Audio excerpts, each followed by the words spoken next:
ಎಲ್ಲರಿಗೂ ನಮಸ್ಕಾರ. ನಾನು ನಿಮ್ಮ ಲಕ್ಷ್ಮೀ ಶಿವಲಿಂಗ ಸ್ವಾಮಿ. ನಮ್ಮವರ ಸುತ್ತ ಯೂಟ್ಯೂಬ್ ಚಾನಲ್ನಿಂದ ತುಂಬ ದಿನದ ನಂತರ ನಿಮ್ಮ ಮುಂದೆ ಒಂದು ಕ್ಷೇತ್ರದ ಬಗ್ಗೆ ಮಾತಾಡೋಣ ಅಂತ ಬರ್ತಾ ಇದ್ದೇನೆ.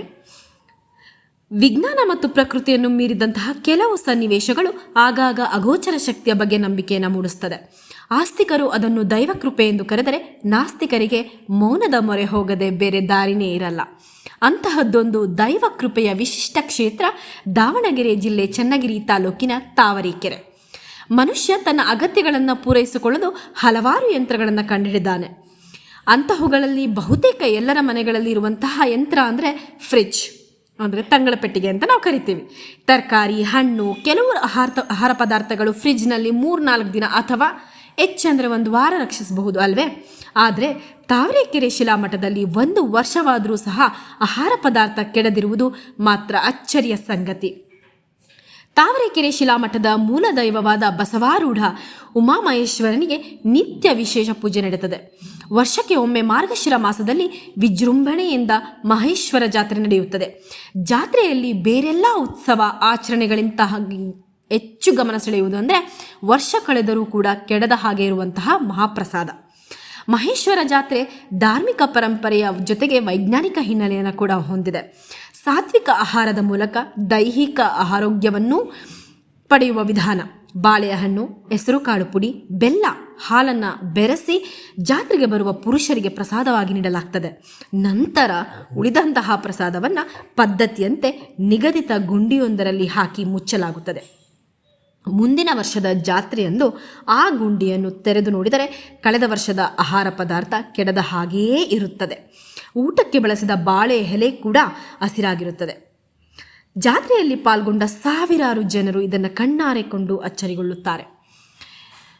ಮೊನ್ನೆ ನಡೆದಂತಹ ಡಿಸೆಂಬರ್ 11ರಿಂದ 13ರವರೆಗೆ ಜಾತ್ರೆ ನಡೆದಿತ್ತು. ಜಗದ್ಗುರು ರೇಣುಕಾಚಾರ್ಯರಿಗೆ ರುದ್ರಾಭಿಷೇಕ, ಉಮಾಮಹೇಶ್ವರ ಸ್ವಾಮಿ ಪಲ್ಲಕ್ಕಿಯ ಅಡ್ಡಮೋತ್ಸವ ಹಾಗೂ ವೀರಭದ್ರಸ್ವಾಮಿಗೆ ಗುಗ್ಗುಳ ಸೇವೆ ಸೇರಿದಂತೆ ಹಲವು ಧಾರ್ಮಿಕ ಮತ್ತು ಸಾಮಾಜಿಕ ಕಾರ್ಯಕ್ರಮಗಳು ನಡೆದಿದೆ. ವಿವಿಧ ಬೇಡಿಕೆಗಳಾಗಿ ಹರಕೆ ಹೊತ್ತಂತಹ ಸಾವಿರಾರು ಭಕ್ತರು ಜಾತ್ರೆ ವೇಳೆಯಲ್ಲಿ ಹರಕೆಯನ್ನು ತೀರಿಸ್ತಾರೆ. ಈ ಗ್ರಾಮ ಹೇಗಿದೆ ಅಂತ ತಿಳ್ಕೊಳ್ಳೋಣ. 16 ಕೆರೆಗಳ ನಡುವಿನ ಗ್ರಾಮ. ದಾವಣಗೆರೆ ಜಿಲ್ಲೆಯ ಚನ್ನಗಿರಿ ತಾಲೂಕಿನ ತಾವರೆಕೆರೆಯ ಹಿಂದಿನ ಹೆಸರು ಕಮಲಾವತಿ ಪಟ್ಟಣ. ಈ ಗ್ರಾಮದ ಸುತ್ತ ಸರಿಸುಮಾರು 16 ಕೆರೆಗಳಿರುವ ಉಲ್ಲೇಖವಿದೆ. ಬೃಹತ್ ಕೆರೆಗಳಲ್ಲಿ ಹೇರಳವಾಗಿ ಕಮಲದ ಹೂವುಗಳು ಇದ್ದುದರಿಂದ ಈ ಗ್ರಾಮಕ್ಕೆ ಕಮಲಾವತಿ ಪಟ್ಟಣ ಎಂತಲೂ, ಅದೇ ಹೆಸರು ಆಡುಮಾತಿನಲ್ಲಿ ತಾವರೆಕೆರೆ ಎಂತಲೂ ಪ್ರಸಿದ್ಧವಾಗಿದೆ. ಕೆಳದಿ ಅರಸರ ಆಳ್ವಿಕೆಯೊಳಪಟ್ಟಿದ್ದಂತಹ ಈ ಪ್ರದೇಶದಲ್ಲಿ ಉಂಬ್ರಾಣಿ ಕೋಟೆ ಇದೆ. ಹಿಂದೆ ವೀರಬಳ್ಳಾಲನೆಂಬ ಸಾಮಂತ ರಾಜ ಆಳ್ವಿಕೆ ನಡೆಸಿದ್ದು ಆತನ ಕಾಲದಲ್ಲಿಯೇ ಇಲ್ಲಿ ಶಿಲಾಮಠವನ್ನು ನಿರ್ಮಿಸಲಾಗಿದೆ ಎನ್ನಲಾಗುತ್ತದೆ.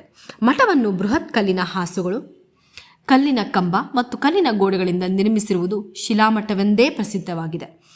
ಶ್ರೀಮಠವು ಸುಮಾರು 12-13 ಶತಮಾನದಿಂದಲೂ ಧಾರ್ಮಿಕ ಚಟುವಟಿಕೆಗಳನ್ನು ನಡೆಸಿಕೊಂಡು ಹೋಗುತ್ತಿದೆ. ಈ ಕ್ಷೇತ್ರದ ಇತಿಹಾಸ ಏನೆಂದರೆ, ತಾವರೆಕೆರೆ ಶಿಲಾಮಠವು ಧಾರ್ಮಿಕವಾಗಿ, ಸಾಮಾಜಿಕವಾಗಿ ಸುದೀರ್ಘ ಇತಿಹಾಸವನ್ನು ಹೊಂದಿದೆ. ಇಲ್ಲಿ ಆಗಿ ಹೋಗಿರುವ ಸ್ವಾಮಿಗಳು ಮಹಾತಪಸ್ವಿಗಳಾಗಿ, ಆಧ್ಯಾತ್ಮ ಸಾಧಕರಾಗಿ ಸಮಾಜಕ್ಕೆ ಮಾರ್ಗದರ್ಶನ ಮಾಡಿದ್ದಾರೆ. 8 ಜನ ಸ್ವಾಮಿಗಳ ಜೀವಂತ ಸಮಾಧಿ ಮಠದಲ್ಲಿದೆ. ಶಿಲಾಮಠದ ಗುರು ಪರಂಪರೆಯಲ್ಲಿ ಶ್ರೀ ಸಿದ್ಧಲಿಂಗ ಶಿವಾಚಾರ್ಯ ಸ್ವಾಮಿಗಳು ಅದ್ವಿತೀಯರು. 1918ರಿಂದ 1971ರವರೆಗೆ 53 ವರ್ಷ ಮಠವನ್ನು ಮುನ್ನಡೆಸಿದ ಪೂಜ್ಯರು ಮಹಾತಪಸ್ವಿಗಳಾಗಿದ್ದರು. ವಿಶೇಷವಾಗಿ ಅಥರ್ವಣ ವೇದ ಪಾರಂಗತರಾಗಿದ್ದಂತಹ ಪೂಜ್ಯರು ಆ ಕಾಲದಲ್ಲಿದ್ದ ಮಾಟ ಮಂತ್ರಗಳನ್ನು ಬಯಲಿಗೆಳೆದು ಮುಗ್ಧರಿಗೆ ಧರ್ಮ ಮಾರ್ಗವನ್ನು ಬೋಧಿಸುವುದರ ಜೊತೆಗೆ ಹಲವು ಸಾಂಕ್ರಾಮಿಕ ರೋಗಗಳಿಗೆ ಚಿಕಿತ್ಸೆ ನೀಡುತ್ತಿದ್ದರು.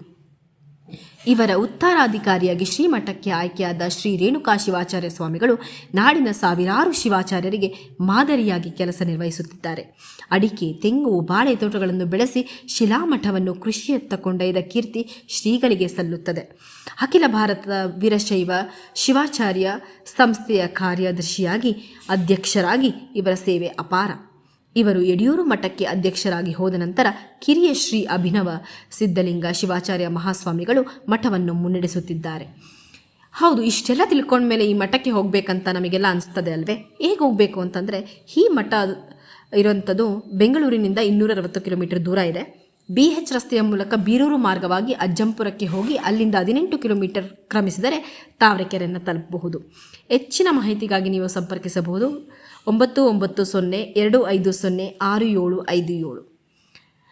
ಈ ವಿಶೇಷ ಒಂದು ಕ್ಷೇತ್ರದ ಇತಿಹಾಸನ ತಿಳ್ಕೊಂಡ್ಮೇಲೆ ಈ ಕ್ಷೇತ್ರಕ್ಕೆ ಭೇಟಿ ನೀಡಿ, ನಿಮಗೂ ಆ ಉಮಾಮಹೇಶ್ವರನ ಕೃಪೆಯಾಗಲಿ ಅಂತ ನಾನು ಬೇಡ್ಕೋತೀನಿ.